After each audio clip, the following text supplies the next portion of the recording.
नमस्कार. संवाद प्रतिवाद या आमच्या विशेष कार्यक्रमामध्ये आपल्या सगळ्यांचं मनापासून स्वागत. देवाची करणी आणि नारळात पाणी अशी आपल्याकडे एक म्हण आहे. पण गेल्या काही वर्षामध्ये आता एक नवीन म्हण तयार झालेली आहे, माणसाची करणी आणि पर्यावरणाचा ऱ्हास. कोल्हापूरपुरतं बोलायचं झालं तर गेल्या 15 दिवसामध्ये पंचगंगा नदीमध्ये ज्या पद्धतीनं मासे मरतायत, जलचर जीव सोडतायत, ते बघितल्यानंतर आपण हे सगळं कुठं घेऊन निघालेलो आहे असा प्रश्न कुठल्याही समंजस आणि जाणकार मनाला पडेल. एकीकडं आपण विज्ञानाच्या बाता करतोय, प्रगतीच्या गोष्टी करतोय, विकासाचे इमले बांधतोय, पण दुसरीकडं आपल्या जे काही भौतिक मूलभूत अशा गरजा आहेत, पंचतत्व आहेत, पंचमहाभूत आहेत, त्या सगळीकडं आपण प्रदूषणानं सगळ्या गोष्टी खराब करत चाललेलो आहे. पंचगंगेचं प्रदूषण हा तर गेल्या 25 वर्षात दरवेळी चर्चेला येणारा, त्याच्यावरती खूप बातम्या प्रसिद्ध होणारा असा मुद्दा आहे. प्रदूषण नियंत्रण महामंडळ नावाची एक शासकीय यंत्रणा प्रदूषण रोखण्यासाठी काम करत असते असं बोललं जातं, पण प्रत्यक्षात काय काम होतंय हे मात्र अजूनही सर्वसामान्य लोकांना कळत नाही. कारण पंचगंगेचं प्रदूषण हे दिवसागणिक वाढत चाललेलं आहे. जगातील सर्वात प्रदूषित नद्यांमध्ये कोल्हापूरच्या पंचगंगेचा समावेश होणं हे आम्ही कोल्हापुरी म्हणून घेणाऱ्या प्रत्येकासाठी एक प्रकारे म्हणजे टीकेचा, वेदनेचा विषय आहे. पण तरीसुद्धा पंचगंगेचं प्रदूषण काही थांबत नाही आहे. प्रदूषणाला अनेक घटक जबाबदार आहेत. मी स्वतः नागरिक म्हणून त्यामध्ये काय भर टाकतोय का, प्रदूषण वाढवण्यामध्ये माझा काही हातभार आहे का, याचा आपण कधी विचारच करत नाही. खरं तर प्रत्येक नागरिकानं जर ठरवलं की जलप्रदूषण असेल, हवेचं प्रदूषण असेल, ध्वनी प्रदूषण असेल, माझ्याकडनं प्रदूषण होणार नाही याची मी किमान काळजी घेईन, त्यासाठी माझ्या जीवनशैलीमध्ये थोडेफार बदल करेन, एवढं जरी आपण ठरवलं तरी प्रदूषण रोखण्यासाठी एक पाऊल पुढे टाकता येईल. आज मला पुन्हा एकदा या प्रदूषणाच्या मुद्द्यावरती बोलायचे. यापूर्वी 3 ते 4 वेळा आम्ही या विषयावर बोललेलो आहे, पण सुरुवातीला म्हटलं तसं हा इतका ज्वलंत विषय आहे आणि दिवसागणिक, वर्षागणिक प्रदूषण वाढत चाललेलं आहे. त्यामुळे याच्यावरती जनजागृती, अवेअरनेस म्हणून पुन्हा एकदा याच विषयावरती आम्ही बोलणार आहे. त्यासाठी शिवाजी विद्यापीठाच्या पर्यावरण विभागाचे डॉक्टर PD राऊत सर आपल्यासोबत आहेत. मी त्यांचं स्वागत करतो. नमस्कार. त्याचबरोबर पर्यावरणशास्त्र विभागातील अभ्यासक चेतन भोसले यांचंही स्वागत आहे. नमस्कार. आणि प्रजासत्ताक सेवा संस्थेच्या वतीनं सातत्यानं प्रदूषण रोखण्यासाठी प्रयत्न करणारे, प्रदूषण करणाऱ्यांवर कारवाई व्हावी यासाठी धडपड करणारे दिलीप देसाई, तिघांचंही स्वागत आहे. राऊत सर, सुरुवातीला म्हटलं त्यानुसार प्रदूषणाचा मुद्दा अत्यंत गंभीर आहे, हे सगळ्यांना मान्य आहे, सगळे मान्य करतात. सर्व प्रकारचं प्रदूषण वाढायला लागलेलं आहे. पण ह्यात सगळ्यात महत्त्वाचं आहे ते म्हणजे वैचारिक प्रदूषण वाढत असल्यामुळं आपण हे जलप्रदूषण किंवा हवेचं प्रदूषण, ध्वनी प्रदूषण रोखू शकत नाही.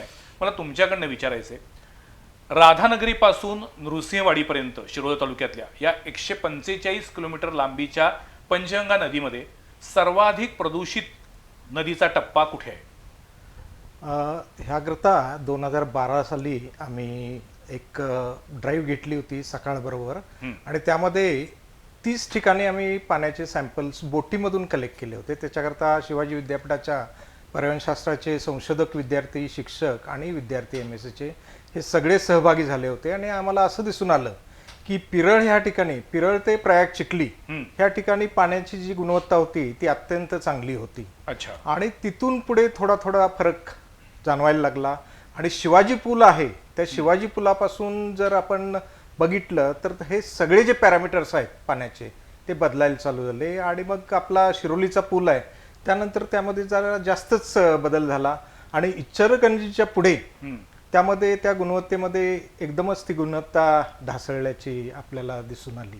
म्हणजे कोल्हापुरामध्ये बावड्यापासून नदीचं प्रदूषण वाढत वाढत जातं आणि इचलकरंजीमध्ये प्रदूषणाचं अत्युच्च असं तिथं आहे. पण तुम्ही आता हे गुणवत्ता म्हटलात तर तुम्ही पाण्यातले नेमके कोणकोणते घटक तपासता, किंवा एखादा भाग पाण्याचा प्रदूषित आहे असं म्हणजे म्हणतो ते तिथले नेमके कोणकोणते पॅरामीटर तपासता? आता पाण्याची मानांकनं ही ठरलेली आहेत. आपलं एक सेंट्रल पोल्युशन कंट्रोल बोर्ड आहे आपल्या भारत सरकारचं, त्यांनी काही असे निकष घालून दिलेले आहेत. त्यामध्ये पहिली गोष्ट म्हणजे pH, ज्याला आपण सामू म्हणतो. त्यानंतर पाण्याचं तापमान आहे.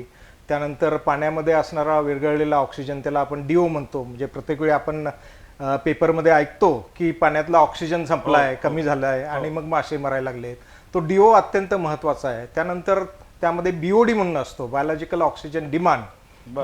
हे जे काही सांडपाणी जातं त्यामधून जे ऑर्गॅनिक लोड म्हणजे जे मटेरियल आपण त्यामध्ये सोडतो त्याच्याकरता पण ऑक्सिजन लागत असतो. तो बीओडी आहे तो. परत सीओडी पण असतो, कारण बऱ्याच वेळा ह्या नदीमध्ये इंडस्ट्रीचं जे एफ्लुएंट आहे सांडपाणी आहे ते पण सोडलेलं असतं, त्यामुळं सीओडी पण असतो. त्यानंतर बरेचसे क्षार आहेत आणि मुख्यत्वे करून ह्यामध्ये नायट्रेट्स आहेत, फॉस्फेट्स आहेत, सल्फेट्स आहेत. कारण नदीच्या काठाला आपल्या सगळं शेती आहे आणि शेतीमध्ये बरेचसे फर्टिलायझर्स, पेस्टिसाइड्स आहेत, बरेचसे केमिकल्स आहेत, हार्मोन्स वापरले जातात, ऑक्सिन म्हणतो आपण त्याला. आणि हे सगळे पाण्याचं आपण पाणी जास्त वापरतो. उसाला जास्त पाणी वापरलं जातं, म्हणजे जितकं लागतंय तेवढं आपण वापरत नाही, त्याच्यापेक्षा जास्त पण. त्यामुळे ते पाणी आहे ते जमिनीत मुरून ह्या नदीमध्ये येतं आणि हे सगळे जे भाग आहेत ते नदीमध्ये आल्यामुळं नदी प्रदूषित होते. खरं तर कोल्हापूर पाण्याच्या बद्दल स्वयंपूर्ण आहे. आपण सगळे नशीबवान आहोत की आपल्याला पंचगंगासारखी जीवनदायिनी नदी आपल्या शहराच्या गावाच्या शेजारून वाहती आहे आणि या नदीतून मुबलक पाणी मिळते. आणि जसं सरांनी सांगितलं की ऊस पिकाला पाणी जास्त लागतं, या एका संकल्पनेतून सगळेजण भरमसाठ पाण्याचा वापर करतायत आणि त्यामुळे सुद्धा हे संकट वाढत चाललेलं आहे प्रदूषणाचं. ज्या पद्धतीनं रासायनिक खतांचा वापर वाढतोय किंवा आता जसं त्यांनी सांगितलं की आपण जी औषध फवारणी करतो पिकांवरती त्या सगळ्याचा परिणाम होतोय. दिलीप देसाई, सातत्यानं तुम्ही प्रदूषण नियंत्रण महामंडळाच्या मागे हात धुवून लागलेला असता, पण आजपर्यंत तुम्ही इतका फॉलोअप घेतलात, या सगळ्यातला आउटपुट काय? हे पहा, दरवेळेला आम्ही फक्त बातमी द्यायची की प्रदूषण नियंत्रण मंडळानं नोटीस काढली, प्रदूषण नियंत्रण मंडळानं पाण्याचे नमुने तपासणीसाठी घेतले, पण त्याचं पुढं काय होतं? हे पहा, प्रदूषण करणारे जे काही घटक आहेत, मग ती नगरपालिका असू दे, महानगरपालिका असू दे, इंडस्ट्रीज असू दे, कारखाने असू देत किंवा कत्तलखाना असू दे, ह्यातून येणारं जे पाणी आहे याच्यामुळं खऱ्या अर्थानं पंचगंगा पूर्ण ही आता सध्या गटरगंगा झालेली आहे. मग यामध्ये वेळोवेळी आम्ही प्रदूषण नियंत्रण मंडळाला पत्र पाठवतो, त्याच्यानंतर ते सॅम्पल घेतले जातात आणि सॅम्पल घेतल्यानंतर ते चिपळूणच्या लॅबमध्ये जातात आणि यापूर्वी त्याच्यावर प्रक्रिया करून नेमकं त्यामध्ये सर म्हणले तसं ती किती बीओडी आहे हे वगैरे हे सगळा डिटेल यायचा. मग त्यात प्रदूषणाचे घटक किती झाले, कशामुळे झाले, हे सगळं डिटेल यायचं. पण सध्या गेल्या या 3 वर्षामध्ये चिपळूणच्या लॅबला जो टेक्निशियन आहे तो टेक्निशियनच नेमलेला नाही. त्यामुळं मला कायदेशीर जर सॅम्पल घ्यायचे असतील त्याची एक प्रोसिजर असते की ती बॉटल पाण्यात बुडवून त्याचं झाकण काढायचं आणि त्यामध्ये ते पाणी घ्यायचं सॅम्पल आणि पाण्यातच त्याला झाकण लावायचं.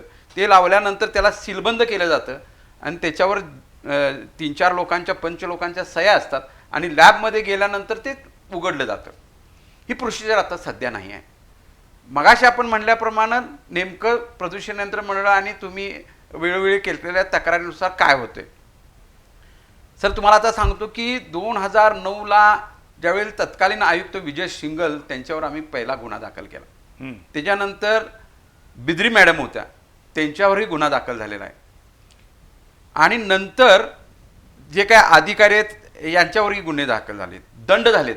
आता तुम्हाला परवाच सांगतो की कत्तलखान्यामध्ये जे रक्त आहे ह्याच्या कुठलीही प्रक्रिया करण्याची तरतूद ह्या महानगरपालिकेत इथंही नाही आहे आणि इचलकरंजीतही नाही आहे. रक्ताचं संपूर्ण पाणी, मटणाचं लिचड, कोंबड्यांचा मासा याचं संपूर्ण लिचड हे ह्या पंचगंगा नदीत जाते आणि या कोल्हापूरच्या परिसरातले नदीकाठचे लोक भोळे बाबडे, किंबहुना मला जातीचा विषय घ्यायचा नाही, जे खरोखरच धार्मिक लोक आहेत यांना वेटीस धरण्याचं काम हे अधिकारी करतात.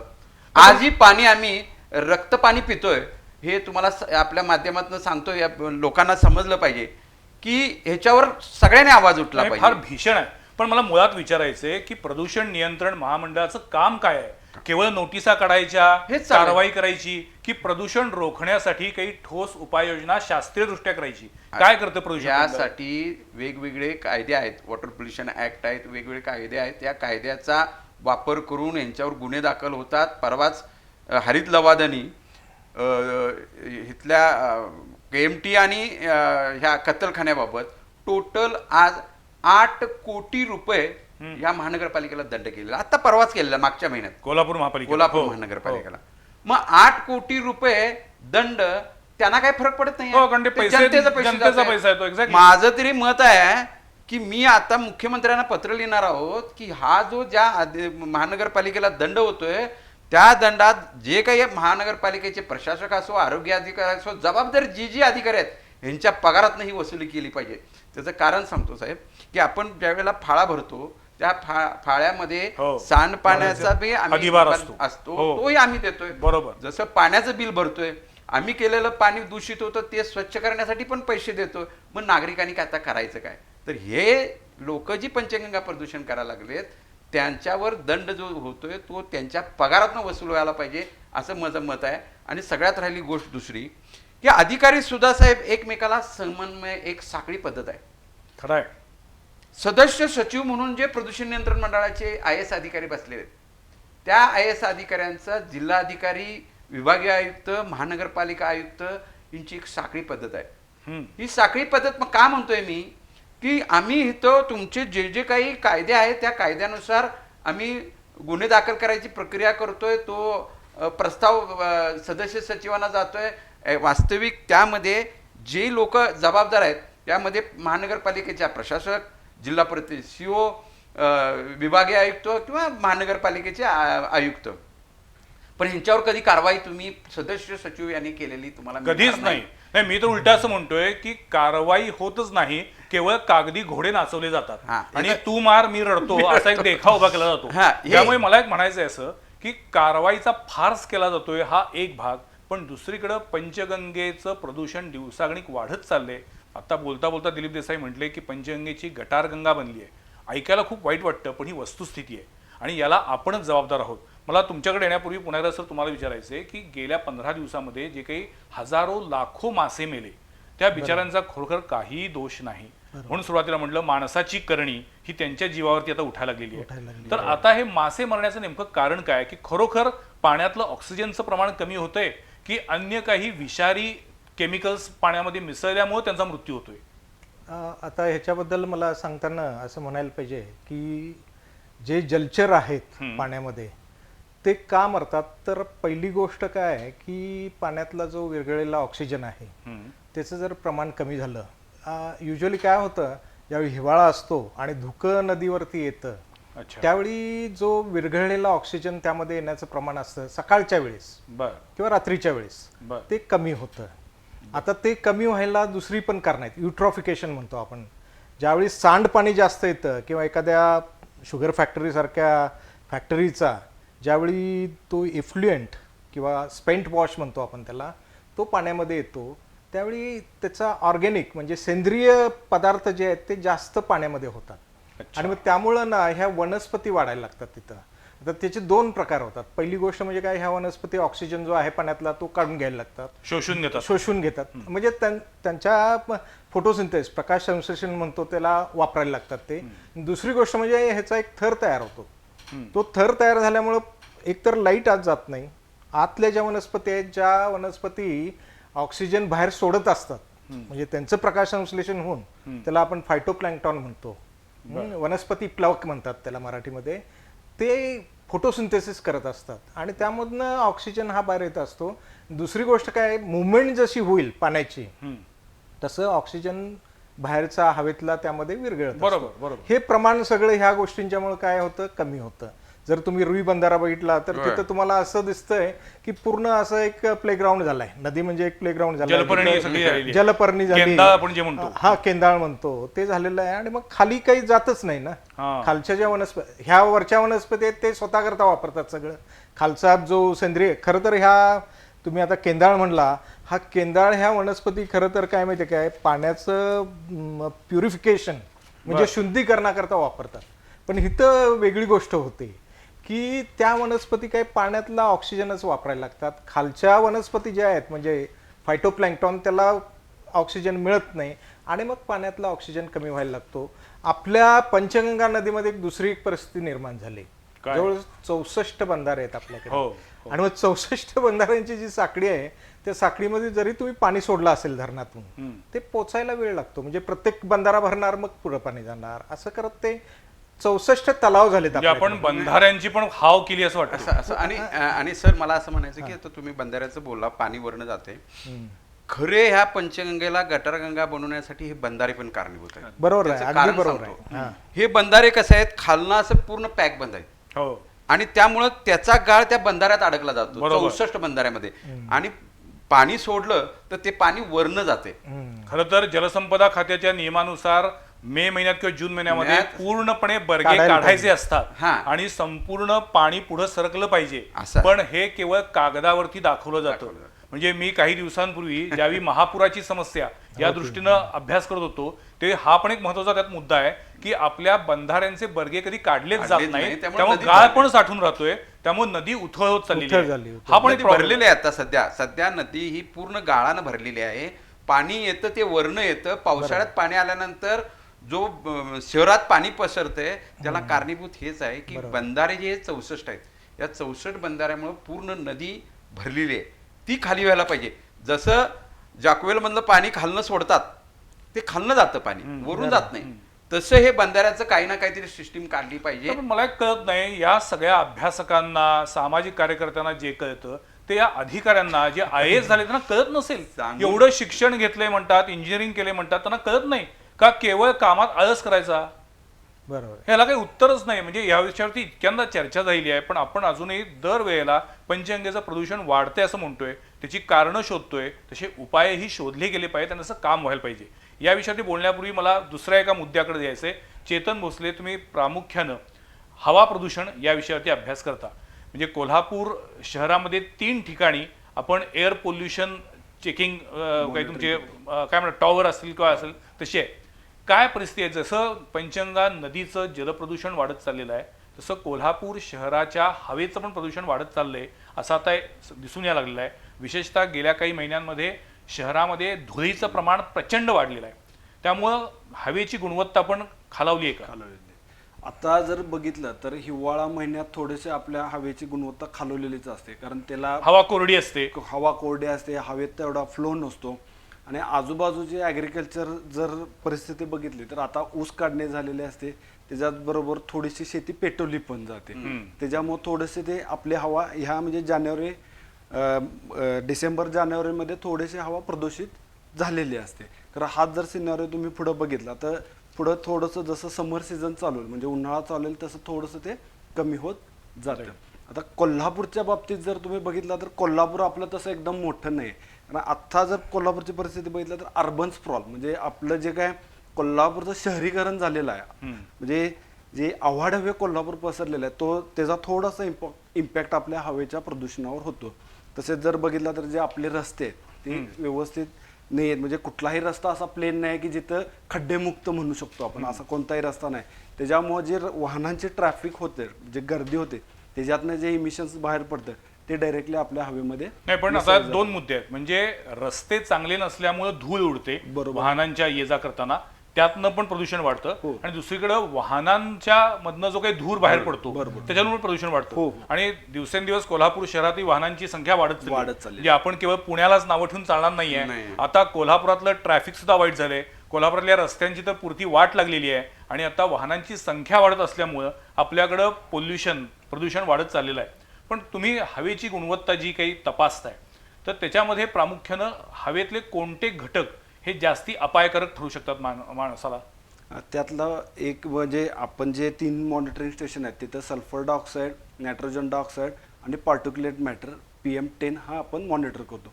ह्यातले जर सर्वात जास्त अपायकारक जर बघितला तर पार्टिक्युलेट मॅटर जे आहे म्हणजे हवेतले धुळीकण म्हणतो, हे फार आपल्या शरीरासाठी धोकादायक आहे. त्याच्याबरोबर जर गॅसेसमध्ये बघितला तर नायट्रोजन डायऑक्साईड जो हा गॅस आहे तो पण आपल्या शरीराला फार धोकादायक आहे. पण आता कोल्हापूरला आपण म्हणजे कुठल्या स्टेजवरती म्हणू आपण 1 ते 10 मार्क द्यायचे झाले प्रदूषणाच्या बाबतीत तीव्रतेच्या दृष्टीनं तर आपण कितव्या स्थानावरती आहोत? आता हा जर बघितला तर MPCBचा जो नॉन अटेनमेंट सिटीजचा रिपोर्ट आहे त्यात आपलं कोल्हापूरचं ऑलरेडी नाव आहे.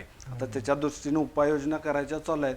जर 1 ते 10च्या रँकिंगला जर आपलं रँक करायचं झालं तर आपण 100% 6 नंबरला कुठं तर बसतो. म्हणजे आपण आता 50%च्या पुढे आलेलो आहोत प्रदूषणाच्या दृष्टीनं, हवेच्या सुद्धा.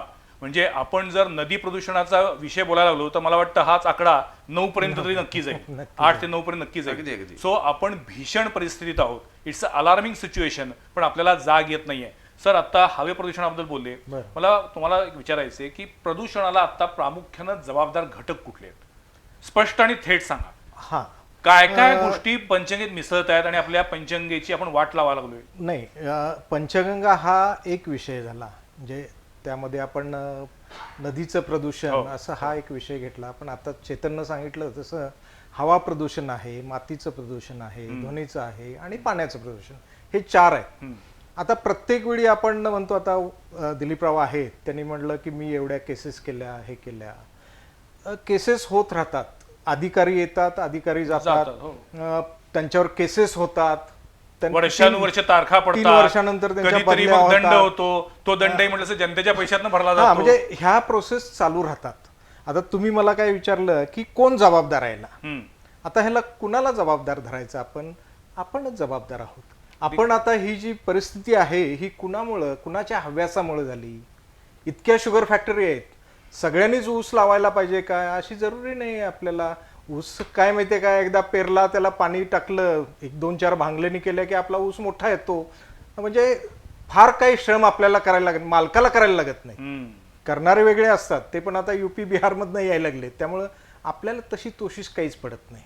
मग त्यानंतर तो ऊस कारखान्यांच्याकडे जातो, मग कारखाने ते गाळून त्यांचा व्यवसाय करतात आणि मग ते जे काही उरतंय ते नदीमध्ये सोडतात. पण गेल्या काही वर्षामध्ये कारखान्यातून जी काही मळी सोडली जायची, ते मळी सोडण्याचं प्रमाण ते कमी कमी झालं. झालंय कमी अगदी. झालं. कारण काय झालं, डिस्टिलरी झाल्या, हा, अस्वनी झाल्या तिथे, आणि त्याच्यापासून आता ते बाय प्रोडक्ट्स अल्कोहोल. त्याचे घेतात. पण ते जे धुवायला पाणी वापरतात ते परत ते कधीतरी पुन्हा असं नदी ते येते, नदीमध्ये ते सोडलं जातं, ते थांबलं पाहिजे. नाही, पण आता मग इचलकरंजीतले जे ह्याचे सगळे जे प्रोसेस युनिट आहेत, Process- कापडावरती प्रक्रिया करणारे उद्योग आहेत, त्यांच्यामुळे पण नदी प्रदूषण होते असं बोललं जातं. म्हणजे नदी एक त्याच्यात तरी- ओढा आहे तिथे, त्याच्यात तरी फार पॉवर्स असतात, त्याच्यात तरी इतके केमिकल वाईट असते ना. ते केमिकल डायस आहे, जवळ 300 प्रकारचे डाय आहेत ते, आणि ते सगळे त्या ओढ्यामध्ये सोडले. त्या ओढ्याचं नावच काळा ओढा नाव दिलं. Right. आणि ते पाणी नदीमध्ये जात आहे. मध्यंतरी एक नाही, आम्ही इचलकरंजीतील नागरिकांना काय त्रास होत असेल, म्हणजे काळा ओढा हा आपल्या शेजारून वाहतोय आणि आपण त्याकडे बघत बसायचं, यापेक्षा काही करू शकत नाही. म्हणजे आपले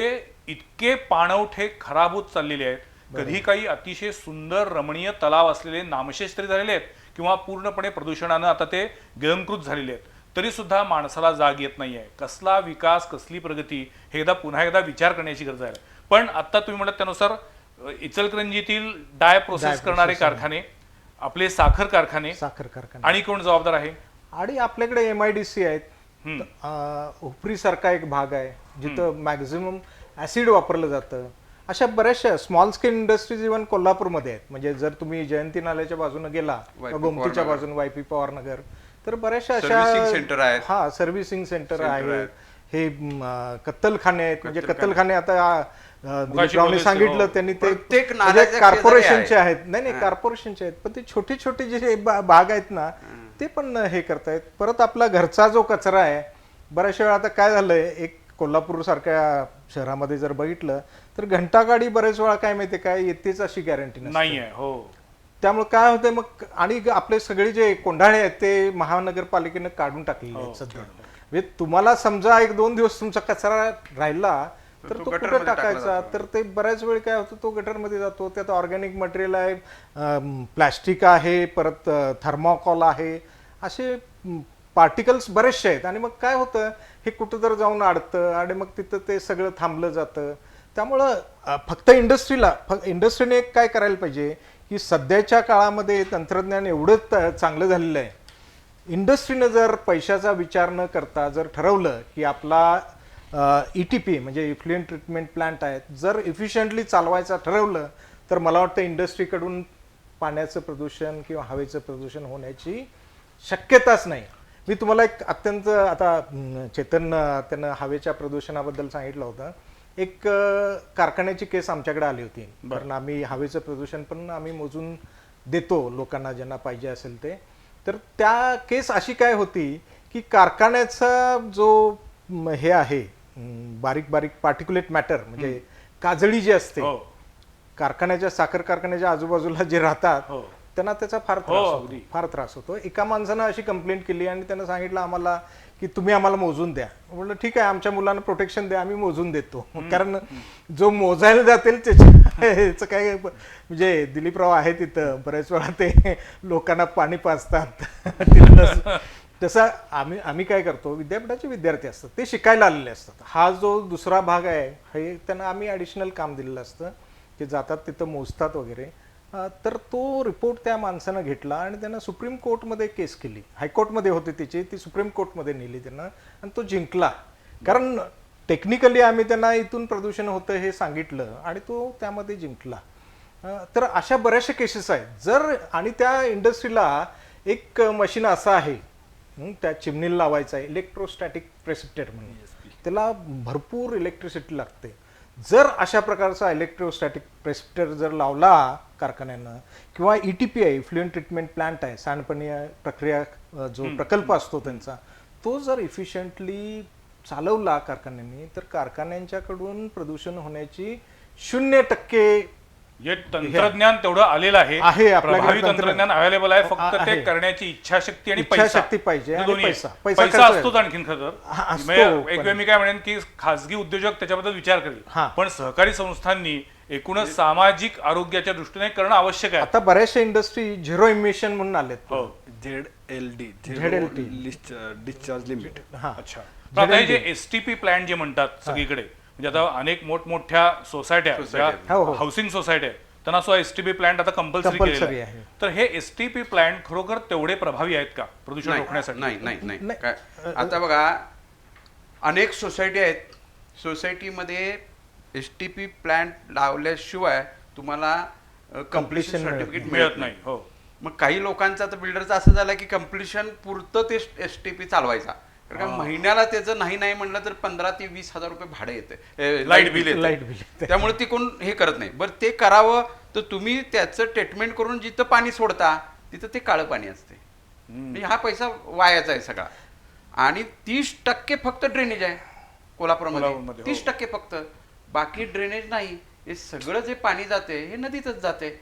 आता सुभाष स्टोअर शहरातील 70% मैलायुक्त पाणी जर पंचगंगेत जात असेल तर त्या नदीची काय अवस्था झाली असेल. म्हणजे आपण नदीला एकीकडं माता म्हणतो, तिला देवास्वरूप आपण तिला मानतो, पण आपण आपल्या या सगळ्या पावित्र्य जपणाऱ्या ठिकाणांचं इतकं प्रदूषण केलेलं आहे की आपल्याला माणूस म्हणून घ्यायला खरं तर लाज वाटली पाहिजे. आता हा सुभाष स्टोअर कुणालाही याचा काही फरक पडत काय नाही. काय नाही, सुभाष स्टोअर आहे. हम्म. सुभाष स्टोअर मध्ये काय केलं जातं तर या KMTच्या गाड्या, कचऱ्याच्या गाड्या धुतल्या जातात आणि त्याचं पाणी ह्या नाल्याद्वारे येते. ह्यांना किती दंड झाला असेल?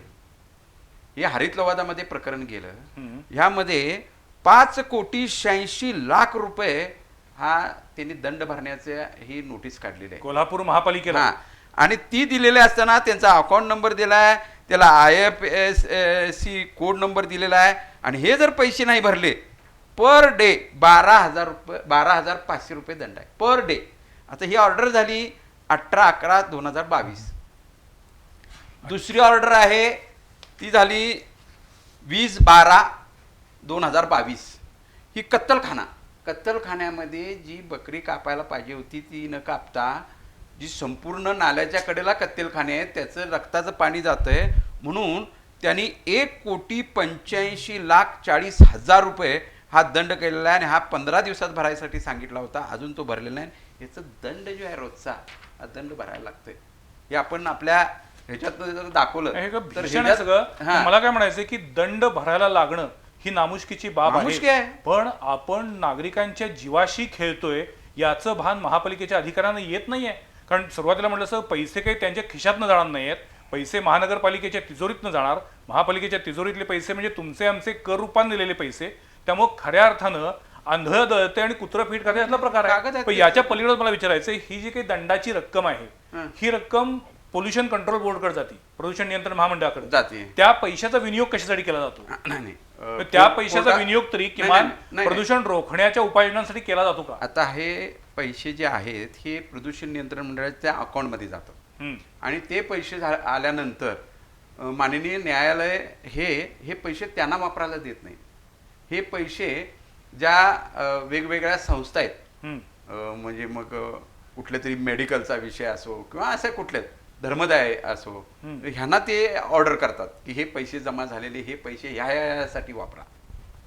कमाल आहे. ते पैसे वास्तविक ह्या प्रदूषण Exactly. रोखण्यासाठी वापरले म्हणजे काही पाहिजे. वर्ष दिवसापूर्वी बोललो होतो आम्ही की कोल्हापूर शहरातील रस्ते जर खोदले तर त्याच्याबद्दल त्या संबंधित कंपनीकडनं पैसे भरून घेतले जातात.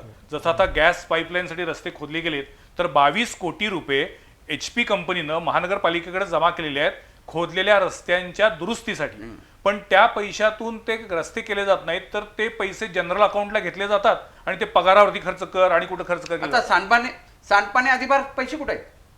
हे जे आमचे पैसे गोळा केले जातात हे पैशाचा वापर हिने अकाउंटंटने सांगावं महानगरपालिकेच्या, याचा कुठलाही वापर आपल्या त्या सांडपाण्यासाठी होत नाही तर तो पुन्हा पैसा दुसरीकडे डायव्हर्ट केला जातो. आता मला असं वाटतं की तुम्ही याच विषयावरती आता मोर्चा काढायला पाहिजे. महानगरपालिकेला घेराव घालायला लागेल की तुम्ही ज्या हेड खाली लोकांकडनं पैसे पैसे घेतलाय. घेताय त्याच हेडसाठी ते पैसे वापरले गेले वापरलं पाहिजे. पाहिजे ना, कायद्यात तरतूद आहे.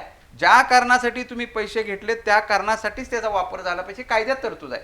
तरी देखील मला वाटलं होतं की बाबा 1-2 वर्ष लोकप्रतिनिधी नाहीत, निदान प्रशासक तरी ह्यामध्ये कायदा राबवेल, तर ते उलट आहे.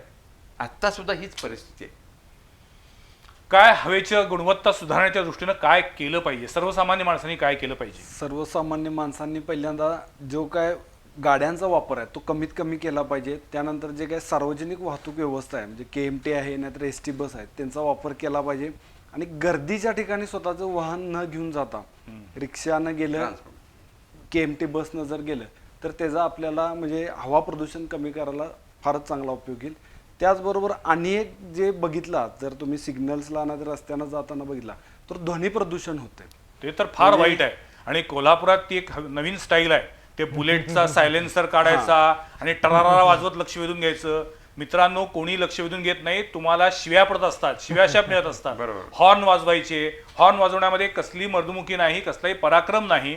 त्याच्यामुळं आपण ध्वनी प्रदूषण करतोय आणि आपण नालायक आहोत हे आपण सिद्ध करतोय, हे आता नव्या पिढीला समजलं पाहिजे. आता जर कोल्हापूर शहराची जर हवेची परिस्थिती बघितला तर आता सध्या आपण मॉडरेट लेवलला आहे. म्हणजे त्याचा AQI असतो तो मॉडरेट लेवलला आहे. म्हणजे दाभोळगाव कॉर्नरचा आजूबाजूचा परिसर जर बघितला तर तिथं कमर्शियल आणि जे काय ST महामंडळाच्या ज्या बसेस आहेत ना तर प्रायव्हेट बसेस आहेत, रेल्वे, इथं जे येणारे जे पर्यटक असतील ना तर स्थानिक लोक असतील तर ह्यांच्यामुळे थोडीसं फार तिथं आपली काय झालेलं आहे हवेचं प्रदूषण वाढलेलं आहे. हे काय आहे, मुंबई किंवा दिल्लीमध्ये जर तुम्ही चेहऱ्यावरती स्कार्फ न बांधता 2 व्हीलरवरनं प्रवास केला आणि नंतर जर असा हात फिरवला रुमालाचा तर रुमाल काळा होतो. बरोबर. काही दिवसामध्ये आता कोल्हापूरची पण तीच परिस्थिती होईल अशी आता भीती आहे.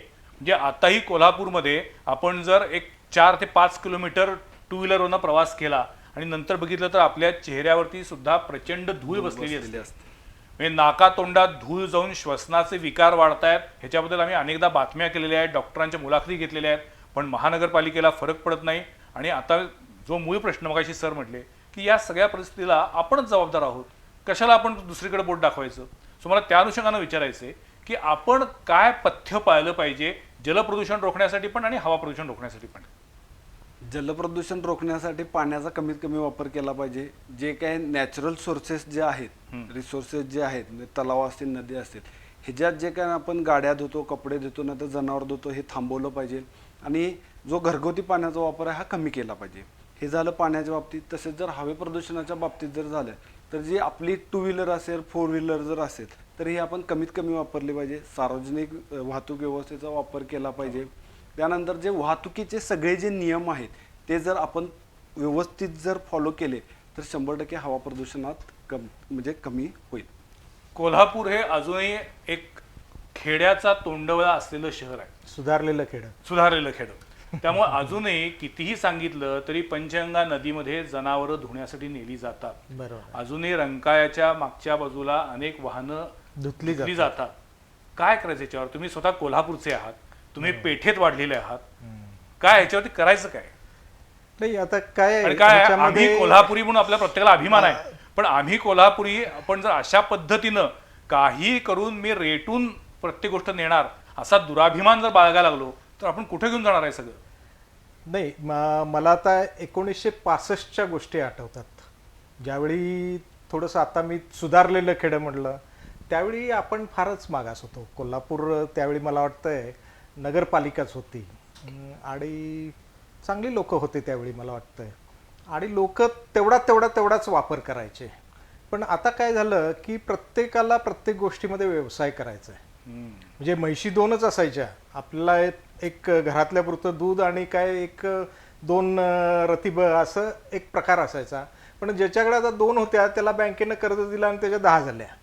मग त्याला तेवढी जागा पण नाही ते जनावरं, मग ते रस्त्यावर लावायची, त्यांचं सगळं मग धुवायच्या कुठे, मग घरातलं पाणी कॉर्पोरेशनचं त्याचं बिल येईल म्हणून मग ते रंकाळ्यात आणायच्या. काय ह्या अशा गोष्टी आता वाढायला लागलेल्या आहेत. पण त्या लोकांनी आपल्यापासून आता सुरुवात करायला पाहिजे. पण यामध्ये रावसाहेब खरं सांगतो की कोल्हापूरमध्ये आपण एक मोहीम राबवली होती, सगळेच होतो तुम्ही. त्यामध्ये गणपती नदीत न विसर्जन करता किंवा रंकाळ्यात न विसर्जन करता तुम्ही ती मूर्ती दान करा.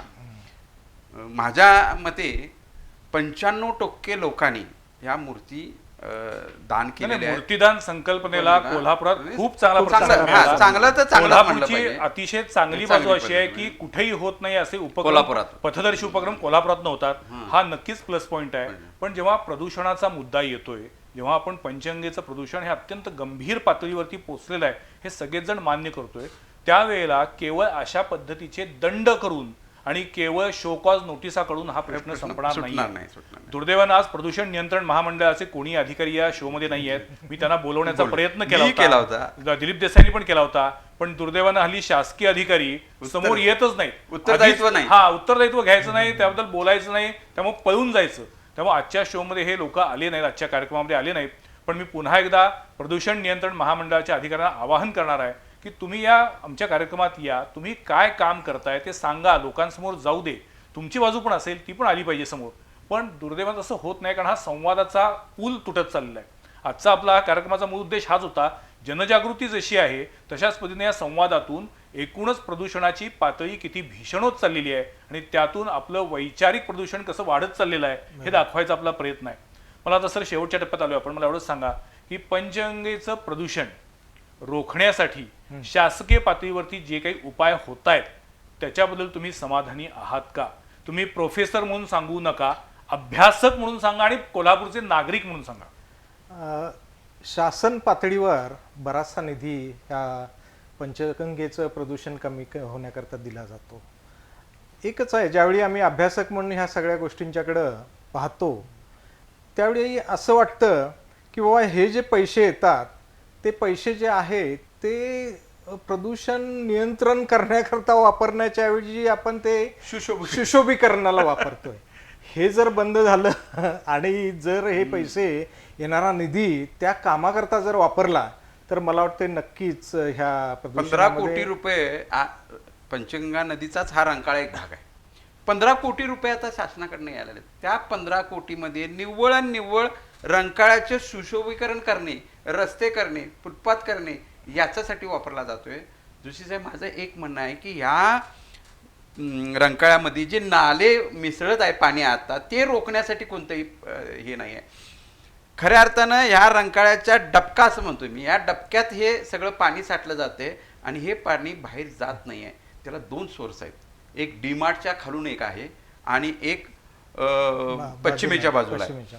तर ते काय झालंय की तेवढ्याच पुरतं आहे आणि ज्या वेळेला हे पाणी सोडलं जातं त्यावेळेला सुद्धा अनेक वेळेला मासे मरतात. कारण का दुधाळीचा जो एसटीपी आहे तो 17 MLDचा आहे आणि पाणी येते 35 ते 40 MLD आणि त्यामुळे तिची सुद्धा कॅपॅसिटी संपलेली आहे. बावड्याचं सुद्धा तसंच आहे, 75 MLD आहे पण त्याच्यापेक्षा डबल पाणी येते. बापट कॅम्पला सुद्धा आहे. आणि हे जे काही जलशुद्धी केंद्र आहेत यांना सगळे नाले जोडलेले नाहीत. हो, सगळ्यात महत्त्वाचं बावड्याचा नाला सुटलेला आहे, रमणमळ्यातला आहे, राजहंस प्रिंटिंग पण मधला आहे. CPRचं पाणी सुद्धा जलशुद्धीकरण करून येत नाही. CPR मधलं पाणी डायरेक्ट प्रक्रिया न करता पंचगंगा नदीत येते. याचे माझ्या पुरावे आहेत. म्हणजे अगदी मी असं ठामपणे सांगतोय की हे वस्तुस्थिती आहे. मग ह्यामध्ये मान्य उच्च न्यायालयात गेलो, त्याचे दरवाजे ठोठवले. मान्य न्यायालयाने समिती स्थापन केली. समितीचे अध्यक्ष विभागीय आयुक्त आहेत, कलेक्टर आहेत, CO आहेत, महानगरपालिका प्रशासक आहेत. ह्यांच्या ज्या बैठका होतात ना ह्या कलेक्टर ऑफिसच्या AC रूममध्ये न होता त्या घाटावर झाल्या पाहिजेत. त्या घाटावर झाल्यानंतर ग्राउंड लेवलला काय चाललंय हे त्यांना समजतच नाही. मग जे लोकल अधिकारी आहेत तेच अधिकारी आहेत. आमच्या इथे बदल्या होत नाहीत महानगरपालिकेच्या अधिकाऱ्यांचा, तेच अधिकारी आहेत. 1997ला जी पहिली याचिका दाखल केली जाधव साहेबांनी, त्याच्यावर निर्णय दिला, तो आजपर्यंत त्याचे डायरेक्शन पाळता आले नाहीत. त्यामुळे ह्या पहिल्या ज्या ह्या AC ऑफिसमधल्या बैठका बंद करून या जिथल्या तिथल्या त्या घाटावर मग इचलकरंजीपर्यंत तिथं ह्या बैठका झाल्या पाहिजेत. आणि त्या बैठकीमध्ये प्रत्यक्षदर्शनी काय चाललंय, त्याचं उत्तरदायित्व काय, हे जर समजलं तरच कुठंतरी पंचगंगा प्रदूषण रोखण्याबाबत काहीतरी उपाययोजना होतील असं मला वाटतं. नाही, काय जसं सरांनी काही सांगितलं तसं की निधी येतोय, पण त्या निधीचा विनियोग नेमका खरोखर कशासाठी होतोय हे तपासलं पाहिजे. दुसरी गोष्ट, 1995 पासूनच्या आता 2023 पर्यंतच्या प्रत्येक विधानसभा लोकसभा निवडणुकीसाठी पत्रकार म्हणून मी त्या जवळून बघितलेल्या आहेत.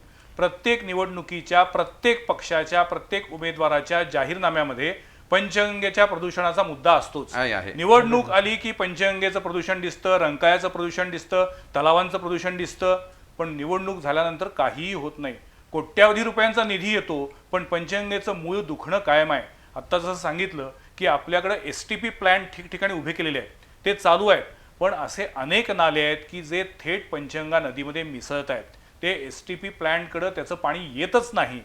चौथीकडं एक मुद्दा असा आहे की अनेक कारखाने त्यांचे जे काही प्लॅन्ट्स आहेत ते पूर्ण क्षमतेनं चालवत नाहीत. केवळ एखादा अधिकारी तपासणीसाठी आला की तेवढ्यापुरता तो प्लॅन्ट चालू आहे असं दाखवायचा. या सगळ्यातनं मला असं वाटते की आपण कुठं जाणार आहोत, पुढची फार काही नाही, पुढच्या एक 10-15 वर्षामध्ये आपल्या पुढच्या पिढ्यांना आपण नेमकं कोणतं पाणी प्यायला देणार आहोत याचा विचार करायला पाहिजे. जाता आता शेवटचा एक मला प्रश्न विचारायचा आहे. एकीकडे पाण्याचं प्रदूषण वाढत चाललंय, दुसरीकडे आपल्याला जे महानगरपालिका घरात नळावाटे पाणी देते त्याचं शुद्धीकरण करून ते आपल्याला देते, त्यासाठी ते क्लोरीन मिसळतात, आपण क्लोरिनेशन करतात. पण मग या क्लोरिनेशनचं पण प्रमाण कमी जास्त करावं लागतं का पाण्याच्या गुणवत्तेनुसार? नाही, आपल्याकडं प्रमाण त्याचं आहे बर, की एक स्टँडर्ड ठरलेलं आहे की इतका घालावा. ते कशाकरता घातलेलं असतंय, ते बाकीचं त्यामुळं काही होत नाही. म्हणजे फक्त जे बॅक्टेरिया आहेत त्याच्यामध्ये ते मेले पाहिजे तेवढाच त्याचा हे आहे. बाकीचं जे आहे फिल्ट्रेशन वगैरे ते चालूच राहतं, ते मरावे म्हणून ते घातलं जातं आहे. युजली आपल्याकडे काय होतं की त्याचं प्रमाण पाळलं जात नाही, ते पोत्यानं उचललं जातं, अंदाजे ते घातलं जातं. आणि मग ते पण एक आहे त्यामध्ये, जोपर्यंत ते आपल्या घरी येतं तोपर्यंत त्यातला बराचसा क्लोरीन निघून गेलेला असतो, कारण तो व्होलाटाईल आहे, तो पाण्यातनं बाहेर निघून जातो. ओके. त्यामुळं पण क्लोरिनेशनला पण साईड इफेक्ट आहेत. 100% आहे. क्लोरीन मध्ये माणसं मेलेली आहेत. हो. म्हणजे असं काही नाही, त्याचा साईड इफेक्ट नाही असं नाही आहे. पण क्लोरीनच्या बाबतीत असं होतं की पाण्यातनं तो निघून जातो. जसं मुवमेंट होईल पाण्याची तसं ते गॅस रूपात तो बाहेर येऊन निघून जातो. आणि काही दिवसानं म्हणजे जे पाणी आहे 1 दिवस तरी त्याला लागतो. तो बऱ्याच ठिकाणी लिफ्टिंग प्रोसेस आपल्याकडे आहे, त्या लिफ्टिंगमध्ये हा क्लोरीन हा निघून जातो बराचसा. त्यामुळे तसा माणसाला त्याचा त्रास होत नाही. म्हणजे नदी प्रदूषणाबद्दल आपण आशावादी राहायचं का जे जे होईल ते पाहावे म्हणून गप्प बसायचं? नाही, शेवटी माणूस आहे, तो आशेच्या जीवावरच जगतो आहे. त्यामुळं नाही, पण प्रॅक्टिकली आपल्या सगळ्या एकूण या यंत्रणेचा व्यवस्थेचा आपण जर एकूण आतापर्यंतचा अनुभव घेतला तर नदी प्रदूषण रोखण्यासाठी आपण पुढे निघालेलो आहोत की नदीचं प्रदूषण वाढत चाललेलं आहे?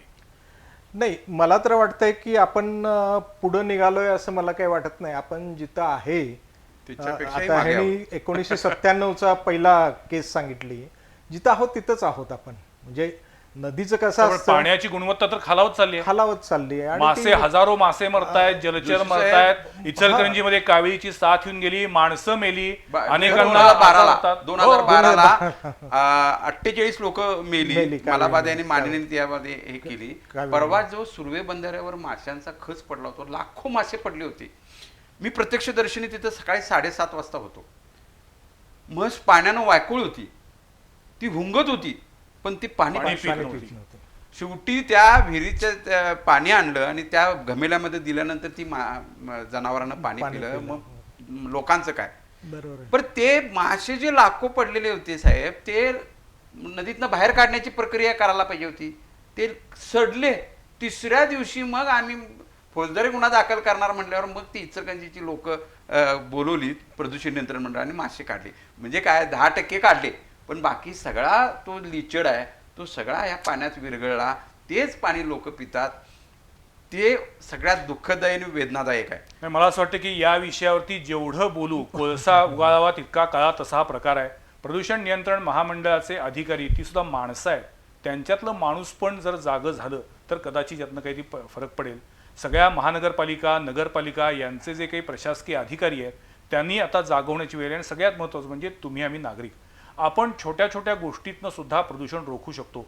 जसं आत्ता चेतन म्हटले, कारण नसताना हॉर्न वाजवणार नाही, कारण नसताना मी माझी गाडी घेऊन रस्त्यावरती येणार नाही, रेस करणार नाही, पाण्यामध्ये कचरा टाकणार नाही, पाण्यामध्ये जनावरं धुणार नाही, पाण्यामध्ये गाड्या धुणार नाही, पाण्यामध्ये प्लास्टिक टाकणार नाही, कारण नसताना मी हट्टानं गणेश मूर्ती पाण्यातच विसर्जित करणार अशी भूमिका घेणार नाही, नैवेद्य टाकणार नाही.